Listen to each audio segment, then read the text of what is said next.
আমি ডাক্তার খান হাসানুজ্জামান, খান মেডি একাডেমি থেকে সবাইকে শুভেচ্ছা। আহ, আমরা আগে ডেঙ্গু জ্বর নিয়ে অনেক আলাপ করেছি, কিন্তু যেটা কমন মিস্টেক হয় সেটা হচ্ছে কি, যে এই সিজনে জ্বর হলে সাথে হচ্ছে বমি বমি ভাব হলে বা গায়ে র্যাশ উঠলে বা গায়ে ব্যথা হলে, জ্বরের সাথে এই সিজনে যে কোনো দুটো থাকলে আমরা ডেঙ্গু ধরি। এবং আমরা আগে আলাপ করেছি যে 3 দিন আগে ডেঙ্গু টেস্ট করতে হয় NS1 অ্যান্টিজেন, আর 3 দিন পরে বা 4 দিন পরে ডেঙ্গু টেস্ট করতে হয় অ্যান্টিবডি অর্থাৎ অ্যান্টি ডেঙ্গু IgG অথবা IgM।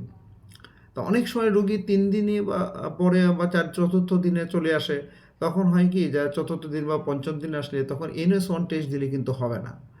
আবার 3 দিন আগে আমি যদি অ্যান্টিবডি টেস্ট দিই তাহলে হবে না।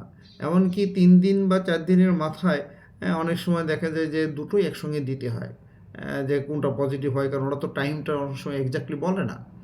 সেই জন্য 3 দিন থেকে 5 দিনের ভিতরে কোনো রুগী যদি আসে, অর্থাৎ তৃতীয় দিনের পরে চতুর্থ দিন পঞ্চম দিনে, তাহলে অবশ্যই রুগীকে NS1 অ্যান্টিজেন টেস্টটা আর অ্যান্টিবডি টেস্টটা দিয়ে দেওয়া উচিত। তাই এরকম একটা কমন মিস্টেক করা, এরকম একটা প্রেসক্রিপশন আমরা দেখেছি এবং সেই রুগীর কথাগুলো শুনি এবং আমরা সামনে আগাই। আমার নাম মোহাম্মদ সোহরাব হোসেন। বয়স কত?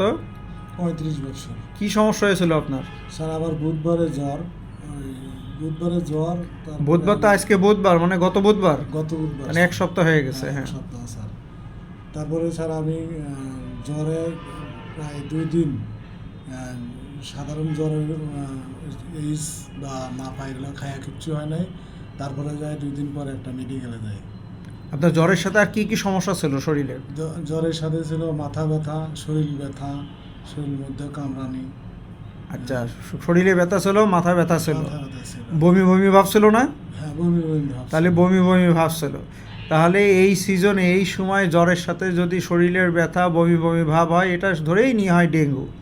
আচ্ছা, তারপরে আপনি ডাক্তার সাহেবের কাছে গেছিলেন? জি স্যার, তারপরে ডাক্তারের কাছে যাই। আচ্ছা, যাওয়ার পরে কি কি ওষুধ খেয়েছেন? তারপরে স্যার আমার মেডিসিন দেয় কিছু, পরীক্ষা দেয় কিছু, পরীক্ষা দেয়, কিছু ওষুধও দেয়। মাথা ব্যথার জন্য কোনো ওষুধ খেয়েছিলেন? হ্যাঁ, ব্যথার ওষুধ খেয়েছিলেন? ব্যথার ওষুধ তো এটা তো ডেঙ্গু জ্বরের সময় এটা তো খুবই রিস্কি।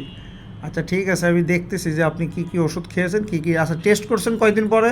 টেস্ট করছে স্যার 3 দিন পর। মানে 3 দিন পর, মানে চতুর্থ দিন টেস্ট করছেন। আচ্ছা, ঠিক আছে, দেখছি। এই রোগী চতুর্থ দিন এসে যখন টেস্টটা করে, তার সিবিসিতে WBC কাউন্ট কম, 5000-এর নিচে। তাহলে 5000-এর নিচে 3900। আচ্ছা, এদিকে প্লাটলেট কাউন্টও কমে যাচ্ছে, সেটা হচ্ছে 1,96,000।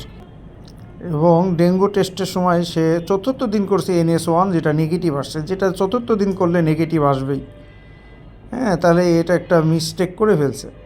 এটা 3 দিন আগে হলে NS1 করতে হবে, 3 দিন পরে হলে অ্যান্টিবডি করতে হবে, যার জন্য রুগীটা ভুগতেছে। আর এর ভিতরে যেটা করেছে, মাথা ব্যথার জন্য সে খেয়েছে টাফনিল, অর্থাৎ ব্যথার ওষুধ খেয়েছে। এই হচ্ছে তার একটা ট্রিটমেন্টে, যেটা সিপ্রোসিন খেয়েছে, এইস খেয়েছে, এমিস্টাট খেয়েছে, ম্যাক্সপ্রো খেয়েছে, রেনোভিটো খেয়েছে। আবার এই পাশে দেখা গেল তার টাফনিলও খেয়েছে মাথা ব্যথার জন্য, যেটা তার জন্য রিস্ক হয়ে গেছে ডেঙ্গু জ্বরের জন্য। তা এই মিস্টেকটা আসলে কমন মিস্টেক, এটা করা যাবে না। হ্যাঁ, যে কখন কোন সময় কোন ডেঙ্গু টেস্ট করতে হবে, ক্লিনিক্যাল ফিচার্সকেও একটু জোর দিতে হবে। সবাইকে ধন্যবাদ।